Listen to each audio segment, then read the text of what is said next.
안녕하세요. 태블로 신상 털기를 발표할 솔루션 엔지니어 최수연입니다. 이번 세션은 작년 하반기부터 올해 상반기에 출시된 주요 신기능들을 소개해드리는 시간입니다. 지금부터 약 20분간 태블로에서 신상 출시가 갖는 의미부터 주요 신기능 데모, 그리고 그 외 내용들의 요약 정리까지 짧고 알차게 탈탈 털어보도록 하겠습니다. 태블로에서 신상이 갖는 의미는 좀 남다릅니다. 태블로 유저라면 한 번쯤 태블로를 쓰면서 모르는 기능들을 검색해보다가 다른 사용자가 이미 똑같은 질문을 올려놓은 글을 발견했던 적이 한 번쯤은 있을 겁니다. 그리고 만약 그게 태블로에서 아직 안 되는 기능이라면 아이디어 게시판에 글을 쓰거나 투표를 해본 적이 있는 분도 계실 겁니다. 태블로에서 출시되는 신버전은 이렇게 바로 여러분이 주신 아이디어와 피드백들로 만들어진 것입니다. 전 세계의 수많은 사용자, 그리고 사용자분들이 해주시는 적극적인 커뮤니케이션, 그리고 언제나 고객이 데이터를 더 잘 보고 이해할 수 있게 해야 한다는 태블로의 미션 정신, 이 세 가지가 합쳐진 것이 바로 태블로의 신상입니다. 그렇게 2004년 1.0 버전 출시 이후부터 태블로는 꾸준히 신버전들을 릴리즈하며 이제는 1년에 4번 정기적으로 신버전을 출시하는 궤도에 정착했습니다.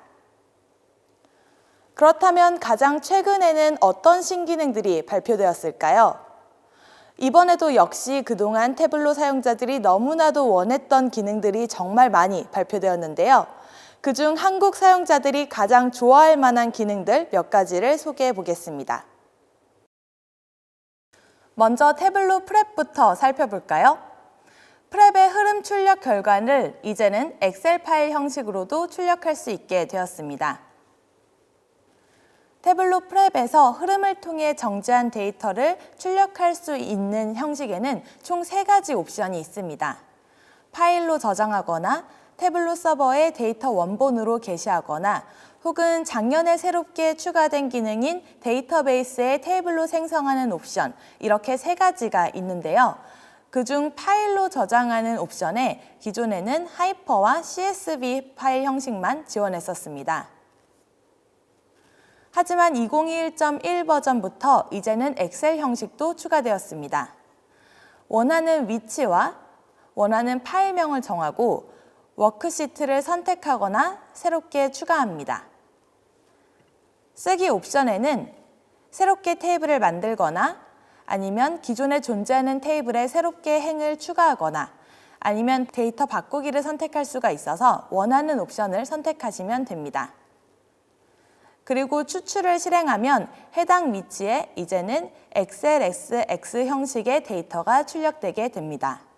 엑셀 파일 베이스로 관리하는 데이터가 있었던 태블로 유저분들에게는 매우 반가운 기능일 것 같습니다. 뿐만 아니라 태블로 프랩에 또 하나의 큰 변화가 있었는데요. 태블로 서버 온라인에서도 흐름 작성을 할 수 있는 태블로 프랩 인 웹브라우저입니다. 지금 보시는 화면은 태블로 서버입니다. 새로 만들기를 클릭하면 이젠 예전에 없던 흐름이 새로 생겨 있는 걸 보실 수 있습니다. 기존에는 태블로 프랩 빌더에서 흐름을 작성하고 게시했어야 한다면 이제는 크리에이터 사용자라면 웹에서 얼마든지 흐름을 작성하고 게시할 수 있게 된 것입니다. 웹에서 흐름 작성을 했을 때 좋은 점은 이렇게 새 문서를 생성하고 작업을 하자마자 바로 드래프트 버전이 서버 내에 저장이 된다는 것입니다.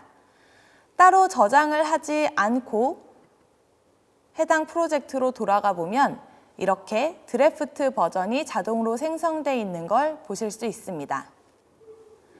또한 몇 초마다 오토 세이브가 되기 때문에 중간에 작업 내용이 사라질 염려가 없습니다. 작성이 다 완료가 되면 이제 이 흐름을 게시를 하고 그 다음에 출력을 실행해 주시면 됩니다. 게시를 하지 않으면 출력이 실행되지 않습니다. 웹에서 작성한 흐름은 태블로 프랩 빌더와는 다르게 파일로 출력할 수 있는 옵션은 없고 데이터 원본으로 게시하거나 데이터베이스의 테이블로 출력할 수 있습니다. 출력을 실행하면 이렇게 실행 현황도 함께 살펴볼 수가 있습니다. 프랩 빌더와 웹 버전 프랩은 다른 환경 특성상 약간의 기능 차이는 있습니다. 차이는 헬프 문서에 자세하게 나와 있으니까요. 나중에 살펴보시면 좋을 것 같습니다. 다음은 데스크탑으로 넘어가 보겠습니다. 데스크탑에서 가장 먼저 눈에 띄는 기능은 맵의 마크 레이어를 드래그 앤 드랍만으로 여러 개 추가할 수 있는 기능입니다. 2020.4 버전 이전에는 맵의 마크를 레이어하고 싶으면 이중축을 활용했어야 했습니다. 그러다 보니 레이어할 수 있는 마크 수도 제한적이었는데요. 이제는 이렇게 기존의 지도 시각화 중인 시트에서 내가 추가적으로 시각화하고 싶은 지리정보 필드를 시트 위에 드래그를 하면 마크 계층 추가라는 창이 뜨고 드래그 앤 드랍으로 맵의 마크를 레이어할 수 있습니다. 그럼 이렇게 새로운 마크 창이 생겨서 여기에서 추가적으로 색상이나 모양, 그리고 크기 등을 원하시는 대로 조정을 하시면 되겠습니다.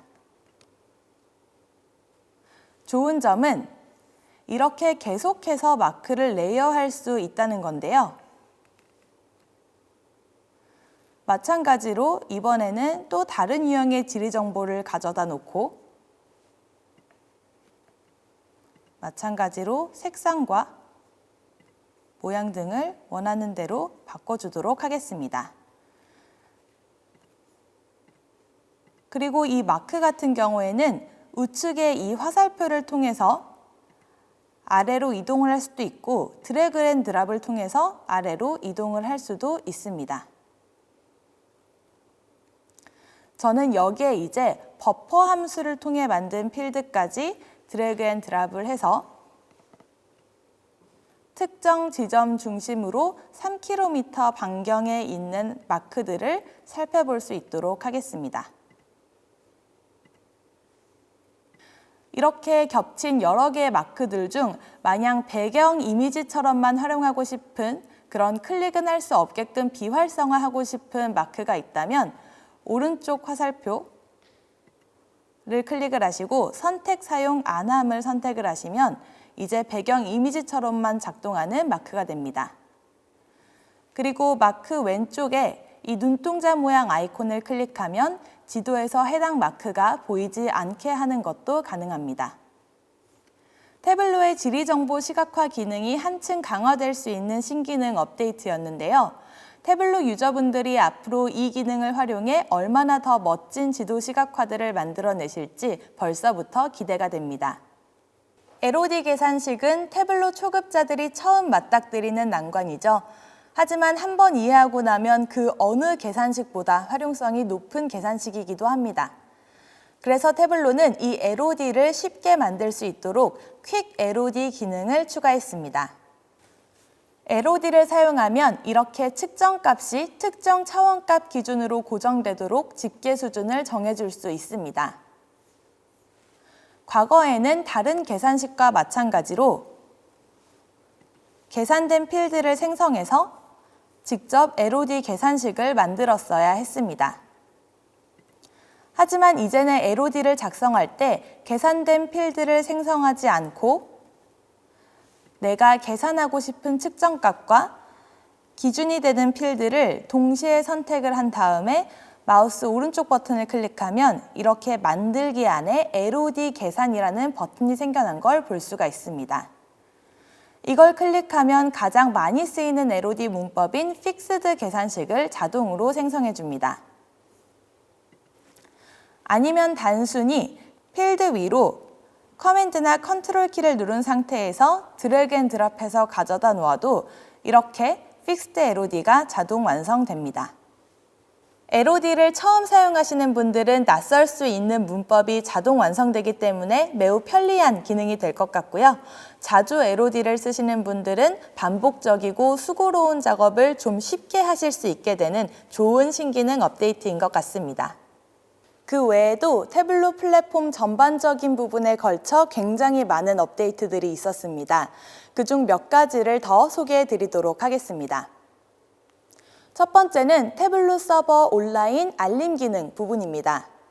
이제는 우측 상단의 알림창에서 공유, 댓글, 추출, 프랩 흐름 등 나에게 오는 모든 알림 사항들을 한 번에 확인할 수 있습니다. 이 알림 중 나중에 처리하고 싶은 건 읽지 않은 표시 처리를 할 수도 있고 별도의 탭에서 안 읽은 알림들을 한 번에 모아서 확인할 수도 있기 때문에 효율적인 업무 관리가 가능합니다. 웹 편집 부분에서도 많은 변화가 있었습니다. 이제는 웹 편집에 디바이스 프리뷰 기능이 추가되어서 모바일, 태블릿, 노트북 등 내가 원하는 디바이스에서 대시보드가 어떻게 보일지를 미리 살펴볼 수 있게 되었습니다. 이제는 디바이스 프리뷰를 보기 위해 다시 데스크탑으로 돌아가지 않아도 되는 아주 반가운 기능이네요. 그리고 이제 태블로 서버에서 오프라인 맵 백그라운드를 사용할 수 있게 되었습니다. 태블로 서버의 웹 편집에서 맵을 클릭하면 오프라인 옵션이 생겨 있는 걸 볼 수 있을 겁니다. 사내 인터넷 접속 규정이 굉장히 엄격한 고객분들도 이제 편하게 태블로 서버에서 맵 시각화를 사용하실 수 있겠네요. 다음은 아인슈타인 디스커버리와 태블로 연동 부분입니다. 태블로가 세일즈포스의 한 가족이 된 이후에 매번 세일즈포스와의 연동이 더 간편하고 강력해지고 있는데요. 머신러닝 기반의 아인슈타인 디스커버리는 알고리즘을 작성할 필요 없이 누구나 데이터에서 예측과 권장사항을 뽑아낼 수 있게 해줍니다. 이 아인슈타인 디스커버리를 통해 만든 예측 및 권장사항을 익스텐션으로 삽입해서 태블로 대시보드와 함께 살펴볼 수 있게 되었습니다. 또한 아인슈타인 디스커버리에서 만든 예측을 태블로 계산식 스크립트로 다운로드해서 계산식을 생성해 추가적으로 활용할 수도 있습니다. 게다가 태블로 프랩에서도 아인슈타인 디스커버리를 연동할 수 있어서 아인슈타인 디스커버리의 예측 모델을 활용한 예측 결과 컬럼들이 들어있는 데이터를 출력할 수도 있습니다. 태블로 서버 관리를 도와주는 서버 매니지먼트 애드온에도 다양한 신기능들이 소개되었습니다. 태블로 서버 리파지토리를 외부에 구성하게 되면 확장성, 안정성, 고가용성, 보안성 등에서 이점을 가져가실 수 있기 때문에 외부 리파지토리 구성을 원하는 고객분들이 계셨는데요. 기존에는 리파지토리를 외부에 구성하고 싶으실 경우에 AWS의 RDS 포스트그레스를 사용하셔야 했습니다. 하지만 이제는 AWS뿐만 아니라 애저 포스트그레스도 태블로 서버의 외부 리파지토리로 사용 가능해졌습니다. 뿐만 아니라 기존에는 서버 매니지먼트 애드온이 있으시다면 저장된 추출 암호화를 위해 AWS 기반의 KMS를 쓰실 수 있었는데요. 이제는 애저의 키볼트도 KMS로 사용하실 수 있게 되었습니다. 선택의 폭이 더욱 넓어진 만큼 각자 상황에 맞는 좋은 선택을 하셔서 구성하시면 될 것 같습니다. 태블로 서버를 리눅스 기반으로 운영하시는 분들에게도 좋은 소식이 있었습니다. 리소스 모니터링 툴이 이제는 리눅스에서 운영되는 태블로 서버에도 에이전트 베이스드 모니터링을 제공하게 되었습니다. 기존에는 윈도우 서버만 지원했었기 때문에 리눅스 지원이 되기를 기대하셨던 고객분들의 문의가 많았는데요. 도움이 되셨으면 좋겠습니다. 오늘 설명드린 것 이외에도 1년 동안 굉장히 많은 업데이트들이 있었습니다. tableau.com/2024 혹은 2021-1 피처스에 들어가면 전체 신기능들을 보실 수가 있으니까요. 내가 원했던 신기능 업데이트가 있는지 꼭 살펴보시기 바라겠습니다. 앞서 말씀드린 것처럼 태블로의 신기능들은 태블로가 혼자 만든 것이 아닙니다. 유저 여러분들의 적극적인 아이디어와 피드백이 더 좋은 태블로를 만들 수 있습니다. 다음번에도 좋은 신기능들을 들고 찾아뵐 수 있기를 기대하면서 오늘은 이만 마치도록 하겠습니다. 끝까지 들어주셔서 감사합니다.